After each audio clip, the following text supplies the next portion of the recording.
The Tamil superstar Kamal Haasan has given more indication of his political ambition. In an interview to an online media organization, he said his entry into politics was not a matter of personal choice, that he was not drawn to any party's ideology. He even hinted that he may float his own party. Revati Rajivan has gotten us a report, but before we get there, the superstar Rajinikanth, as usual, is continuing to keep everyone guessing about his plans to enter politics.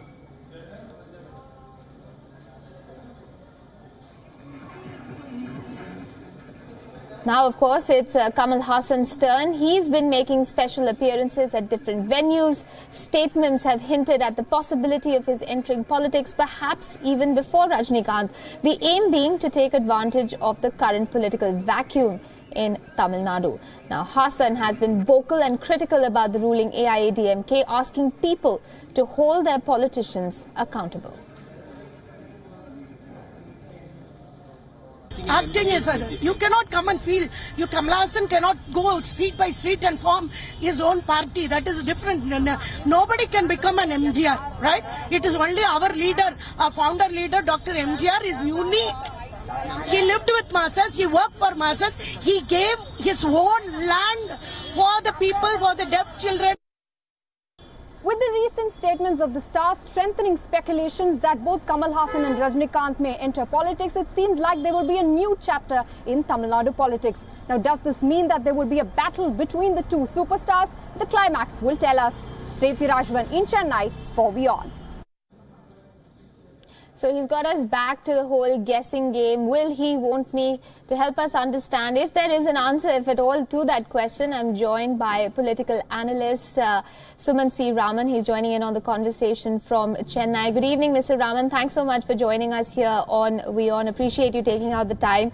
In this alleged race between Kamal Haasan and Rajinikanth to see who exactly breaks into the political fore first, do you think Mr. Haasan, with these comments today, has sort of seized the momentum, if you will?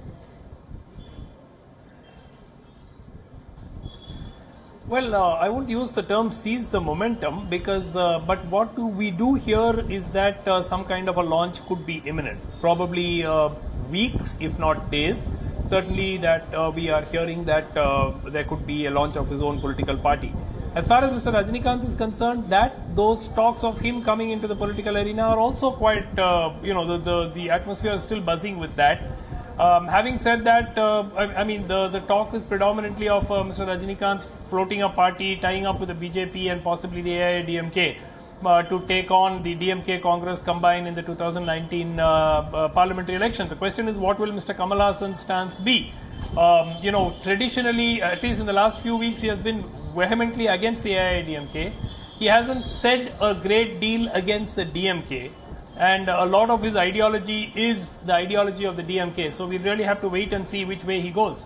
Absolutely. But, so far, every time that he's made these hints at the possibility of getting into politics, the question really has been, is he serious about it? But going by what he said today about, there's no party really speaking that I can even align myself with, do you feel that these are perhaps at least the clearest intentions or at least the vocalization of his intentions in the clearest possible manner so far? Yeah, I think over the last week, 10 days, he's probably become a little more clearer about what he intends to do. Having said that, running a political party, the easiest thing to do with a political party is to start one. The most difficult thing is to actually run it. And I think that that's going to need a huge amount of money and and resources. The fan clubs are a great starting point for him, but they can go only thus far. I mean, they cannot simply do the kind of a job that a regular political unit at a village level actually does. So I think that it's a huge challenge. I don't know whether Mr. Kamal Haasan is up to the challenge of running a large political party. While the obvious option is to join an existing party, but he says that he's virtually ruled that out. The other day he said, whatever my color will be, it will not be saffron. So he ruled out the BJP virtually that way. So he's also spoken about the ADMK in scathing terms, so there's no question of going there. And also the DMK, he seems to want to maintain a neutral image. If he aligns with the DMK, then his credibility takes that much of a hit.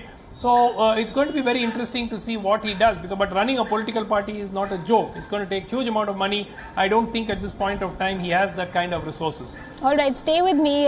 Fair points all. Revati Rajivan, my colleague, also joining in on the broadcast. Revati, you've been tracking this story for us from the get-go. How exactly has been the reaction from political parties, even to the suggestion that Mr. Haasan might jump or take the plunge, so to speak?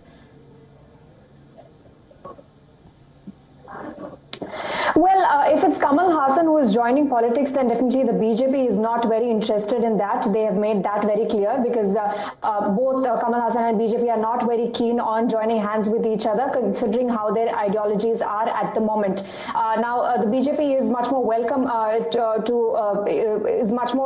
welcome for Rajnikant entering politics, and if he does take that political plunge, BJP is more than happy to welcome him into the party. Now, when it comes to other political parties, they have only made generic statements, or saying that it was not a simple game to just make statements. For that matter, AIADMK, the party that Kamal Haasan has been strongly criticizing and has been very vocal about on Twitter and offline as well. So the ADMK is also not very keen on Kamal Haasan's entry into politics, but Rajnikant during his speeches has made sure that he has not angered any of these parties. He has maintained a safe distance from all of them, and he has not really clearly put out a statement that clearly says towards which party his leaning is. But Kamal Haasan has been very vocal about his leanings, very clear about which party he will not be a part of, whether or not he's clear about which party is going to be a part of. So in that case, there is a difference in the way political parties are responding to the statements that Kamal Haasan and Rajnikant are making, Aisha.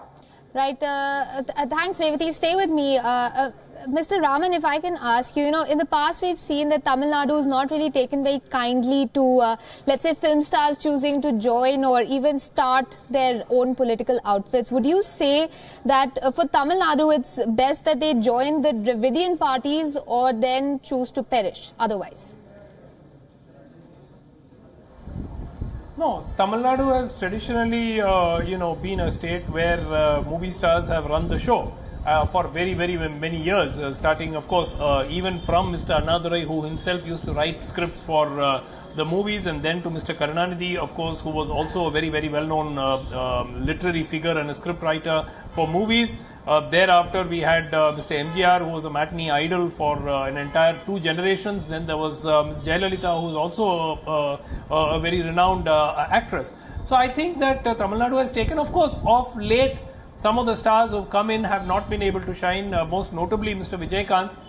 But then again, you can't say that he didn't have his chances. He had a great opportunity. He was at one point of time leader of the opposition in the state, but he frittered it away. So you can't entirely say that the people didn't give him a chance. Being a movie star, being recognized, having a fan base and associations in every village or district gives you a huge advantage in Tamil Nadu. But it's not like before, where people will blindly vote for you just because you're a movie star. That's not going to happen. It's not going to happen for Mr. Kamal Haasan. It's not going to happen for Mr. Rajnikant.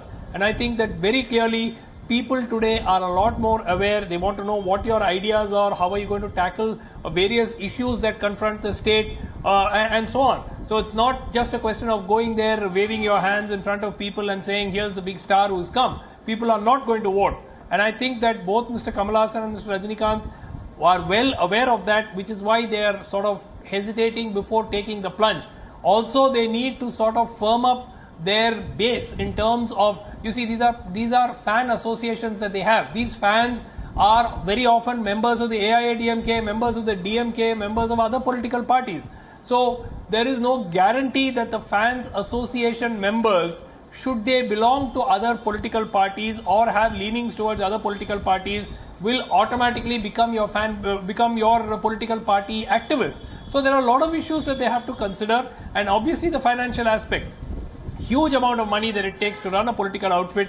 Where are they going to mobilize it? How are they going to sustain this party? So too many things to think through before they actually take the plunge. Well, I hope Mr. Hassan's watching this broadcast. It's much easier to join an existing party, mind you. But that again would lose their credibility. Right. I wonder if he is watching this broadcast and listening to everything you've had to say. You've given him all the reasons as to why it's not a great idea to, take the plunge. But just one more question, Mr. Raman, if I could ask you on the political ideology, Kamal Haasan's. What do you make of it? It's sort of been very radical, and some would say it's not a very pragmatic approach, really speaking, to the way politics happen in India, almost bordering, if you will, on the revolutionary. Do you think it will work for a state such as Tamil Nadu?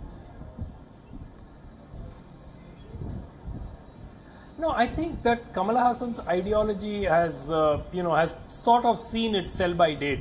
As far as Tamil Nadu is concerned, he calls himself an atheist. Tamil Nadu is a deeply believing society where, vast, overwhelming majority of the population visits places of worship. So I think that itself, that ideology, which probably, had some following in the 60s and 70s, now that's almost completely gone. So a lot of his leftist, quote-unquote leftist views are not today shared by many segments of society in Tamil Nadu. Rajinikanth, on the other hand, he is predominantly seen as a more pragmatic person. He is deeply a believer and he makes no bones about it. And that is more in line with sort of what sentiments are predominantly there amongst the majority of the population, though we don't know his views on a lot of other subjects. So honestly, what is his line? Is he a centrist leaning towards the right, or is he more towards the right?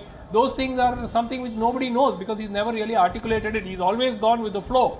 Whatever is the logical option or the right thing to say, he's always said it. Right. So other than that, we don't know what Mr. Rajinikanth stands for in many cases. But Mr. Kamal Haasan's ideology, I think in today's Tamil Nadu, will have a core following but may not appeal to the vast majority. But if he does play his anti-corruption card right, that appeals to everyone. Absolutely. I've got time for one last question. Revati, that one's for you. We've spoken at length about Kamal Haasan. Mr. Raman touched upon Rajinikanth, but I have to ask you, where does all this talk of Kamal Haasan's foray into politics leave the ambitions, or the political ambitions at least, of the other megastar in waiting, and that's Mr. Rajinikanth?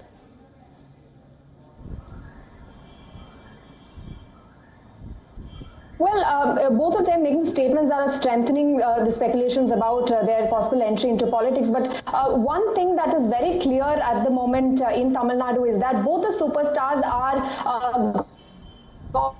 dodging the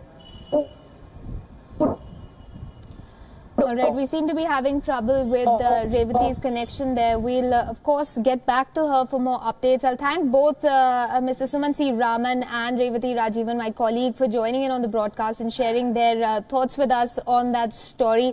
For now, we're, of course, going to continue the guessing game. As soon as there's any sort of firm confirmation on either men's political entries, you know where to come. WION will be tracking those updates for you from the ground.